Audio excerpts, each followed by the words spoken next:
You know those classic, old-school airplanes, the kind you see in vintage films with that iconic look? Ever wonder what it's really like to fly one? Well, let me tell you, beneath that beautiful, romantic exterior is a machine that pilots often call the Beast. These tailwheel airplanes, or tail draggers as they're known, are notoriously difficult to master, especially on the ground. So what is it that makes this classic design so incredibly unforgiving? All right, so here's how we're going to break it down. We're going to look at the two types of landing gear, and then dig into why one is so unstable by design. Then we'll cover mastering the ground game, the takeoff dance, the art of the landing, and finally, taming that final rollout. We're essentially going to follow a flight from start to finish to see why mastering this machine is a true art form. Okay, first things first, let's look at the basic anatomy. The entire challenge, really the whole reason we're talking about this, comes down to one simple visual difference in its landing gear. So on the left, you've got what pretty much every modern small plane uses, a tricycle gear. It's stable, just like a three-legged stool, super easy to handle. But on the right, that's the tail wheel, which, ironically, is called conventional gear.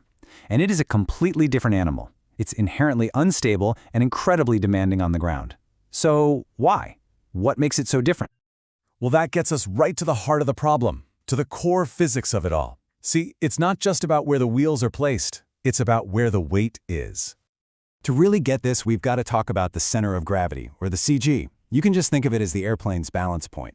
Now, in that stable tricycle gear plane, the CG is in front of the main wheels, which naturally makes it want to travel straight.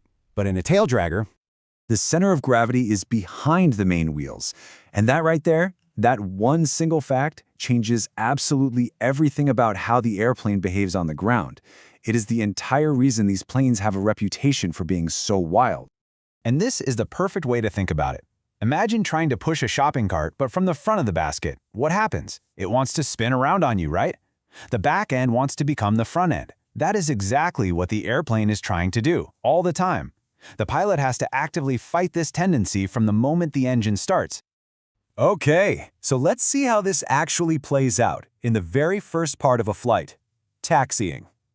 Just moving the plane from the parking spot to the runway isn't a simple drive. It's a constant battle against physics. You know, everything about taxiing a tail dragger feels, well, it feels backwards. You start a turn and it just wants to keep turning, getting tighter and tighter on its own. To straighten out, you don't just center the controls. Nope, you have to use the opposite rudder pedal. On top of all that, the nose is sitting so high you can't see what's directly in front of you, which forces pilots to weave back and forth in these S-turns just to see where they're going. And then you add a little wind, just to make things more interesting. See, unlike in a car, the pilot has to use the flight controls, the stick and rudder, to manage the wind even on the ground. So if the wind's coming from your left front, you have to turn the stick into the wind to keep that wing from getting lifted up. If it's coming from behind you, you do the opposite. It requires constant, active thinking and control. So, you've somehow managed not to run into anything while taxiing. Great.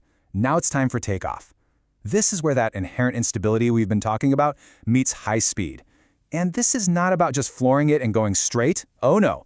It's more like a carefully choreographed dance. The pilot doesn't just hold the plane straight. After adding power, they actually push the stick forward to lift the tail off the ground.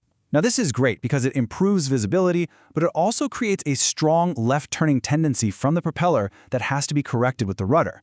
From that point on, they are actively flying the airplane while it is still on the runway, balancing on those two main wheels until it decides it's ready to fly. But the true test, the moment that really defines a tailwheel pilot, is the landing.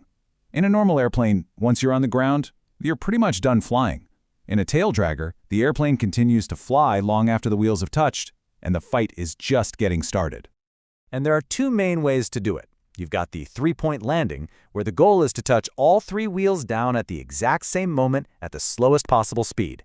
And then there's the wheel landing, where you touch down a little faster on just the main wheels, which gives you more control, especially if it's windy. In a three-point landing, the pilot is holding the plane just inches off the runway until it's literally about to stop flying. The whole goal is that one perfect moment where all three wheels kiss the pavement at the same time. The second that happens, bam, the stick comes all the way back to plant the tail firmly on the ground and get as much control as possible. The wheel landing, man, this is even more of a finesse move. Here, the pilot actively flies the plane onto the runway, touching down gently on the main wheels. You have to be so careful to prevent a bounce.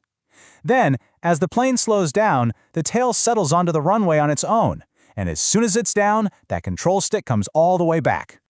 So here's the crucial thing to understand. No matter how you land, the job is far from over. That period of deceleration, from flying speed down to a slow taxi speed, is without a doubt the most dangerous phase of the entire flight. The plane is unstable, it's fast, and it wants to swap ends more than ever. And this is where that shopping cart analogy comes back with a vengeance. If the pilot fails to keep that tail behind them, even for a split second, the result is the single most feared event in all of tailwheel flying. It's called a ground loop. That momentum from the center of gravity, from the heavy back end, it just takes over. The plane whips around in a violent, completely uncontrolled turn. It happens incredibly fast, and it can be catastrophic. Yeah, this quote from the FAA's own handbook really captures the violence of it. The forces can be so powerful that they literally drag a wingtip on the ground, sometimes causing the whole landing gear to just collapse. It's a dramatic and very expensive way to end a flight. So, how do you prevent it? Well, it all comes down to this number 0. The pilot must ensure there is absolutely zero difference between the direction the airplane is pointed and the direction it's actually traveling down the runway. Any drift, any sideways motion at all, and that ground loop is just waiting to happen. Preventing it requires constant, active piloting. Your feet have to be alive on the rudder pedals, making these little sharp corrections for any deviation at all. You're using the ailerons to fight any crosswind and keep the wings level, and you are keeping that stick pinned all the way back to give the tailwheel as much authority as possible until the plane slows to a walking pace. I mean it, it's not over until it is over. Which really leaves us with one final thought. With all this instability, all this demand for absolute precision and skill, why would anyone choose to fly these things? Well, perhaps it's because mastering something so fundamentally challenging connects a pilot to the absolute purest form of flying. It's a true dance between a human, a machine, and the raw laws of physics.